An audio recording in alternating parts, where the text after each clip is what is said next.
Hi, today we're going to finish chapter 9 of Sour Lemons, Melissa Savage's Lemons. Sour Lemons. At dinner that night, I stare at my plate, my arms crossed over my chest. Turns out, Charlie is quite the gourmet. Boiled hot dogs, all of Wonder Bread, with a squirt of ketchup and one squirt of mustard, and a pile of tater tots on the side. They're still quite cold in the middle. Tobin and Charlie are working on a 1,000-piece puzzle at the kitchen table while they eat. It's a basket of kittens playing with two blue yarn balls. Right now, Tobin and Charlie are searching for corner and edge pieces. Mama always makes greens with dinner, I informed Charlie. Mm-hmm, Charlie says, examining a puzzle piece from behind glasses. Tell me what you kids have done today. I made Lemonade my assistant, and then we went over to Miss Dickerson's again. This time she saw one peeking in the window, so we went out to dust for prints, Tobin tells him with his mouth full of boiled Oscar wieners.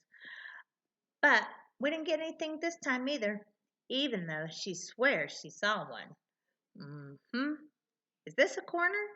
Tobin squints at the puzzle piece. Nope.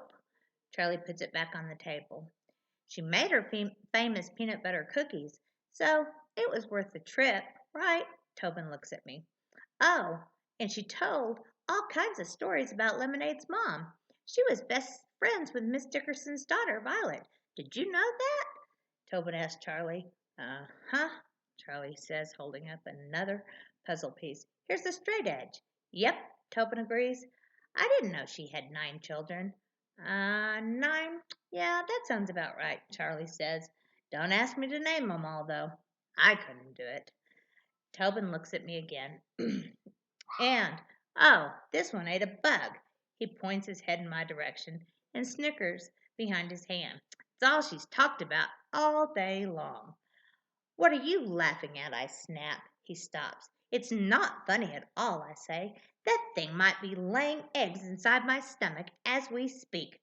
I could die any second from an insect-related scourge infesting my intestines. See what I mean? Tobin says to Charlie. You can't die from swallowing a bug, can you, Charlie? I already told her, but she doesn't believe me. Can't say I've ever heard of anyone perishing from swallowing a bug. Nope, Charlie says, examining another puzzle piece. I push my plate away and I stand up. Well, maybe you both don't know everything. Ever think of that? I say, putting my hands on my hips. Maybe they'll write about me in the medical journals because I'll be the very first. Tobin dips another tater tot in a puddle of ketchup and takes a bite. There's ketchup on the side of his mouth, and he doesn't even lick it off. He's too busy examining me like I'm one of his stupid puzzle pieces, trying to figure out what shape I am and where I fit in. You know, you sure do complain a lot, he says, chewing and staring, just like the vile-smelling cows out in the pastures. He cannot be talking about me. Not me. He thinks he knows exactly what shape I am, and he doesn't know anything. I'm not a corner. I'm not an edge piece. I'm me, Lemonade, Liberty, Wit. I want to tell them both that I don't belong here, not an edge or in a corner or anywhere even in the middle. That's not so, I tell him. You don't even know me. I know you certainly complain a lot. You better take that back, I warn him. Charlie, tell him to take that back. Charlie looks up then, slowly removing his glasses and leaning back in his chair. He begins to examine me, just like Tobin. Mom always says I can take any lemons that life gives me and make lemonade.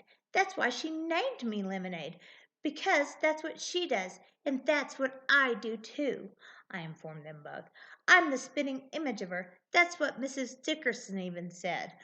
Well, you sure so don't seem to be very good at it, Tobin says, popping another sloppy red tater tot into his mouth. I feel tears prickling my eyes. How would you even know anyway? I have a million friends in this city, and they all know about me. Hey, Tobin turns to Charlie. Maybe that's why they call her Lem instead of lemonade.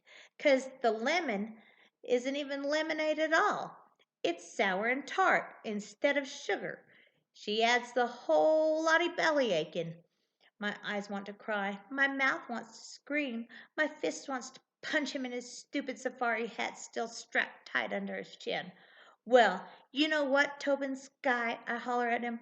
You can just go and suck on a lemon. I turn and I stomp down the hall. Why in Sam Hill would I want to suck on a lemon? Tobin is saying. Charlie takes a deep breath and sighs out real long, just like a deflated balloon. Give her some time, I hear him say. She's had some really big lemons to deal with lately. Sometimes it takes a while to figure out just how to get the sweetest juice when they're even bigger than you can expect, bigger than what's even fair. You, of all people, should understand that. Are we still talking about the girl, or are we even talking about the drink? Tobin asked. I grabbed the tarnished brass knob on the second door on the right. Give a really good loud slam when all of the happy family pictures hanging on the wall catch my eye. A mom, a dad, and a girl. One at the beach, another one skiing on the mountains, and even one on a ferry boat ride under the Golden Gate Bridge. There's a picture in a round frame just of the redhead girl on a hill, sitting in long green grass. She's squinting in the sun. She has a single red braid down her back, tied with an orange and green crocheted yarn braid. Freckles sprinkle across her face, her arms, and her legs. And she's wearing a big, goofy grin. I lift the picture off the hook, and I inspect it more closely. She's as bright as the sunshine washing over her. She's bubbling and brimming with zest. She is lemonade, and I am too. The very spitting image. Miss Dickerson even said so. Except that I don't feel sunny or bubbly or zesty. I feel like a volcano that's ready to spew lava in every single direction. There isn't anything lemonade about that. Maybe Tobin was right. Maybe I've forgotten how to be me. Maybe I'll never be me again. Maybe I won't ever make lemonade for the rest of my life. I stare at the happy girl in the grass until all the tears filling my eyes blur the entire picture. That's the end of Chapter 9, Sour Lemons. I hope you have a marvelous day today. For Thursday, we will see you tomorrow.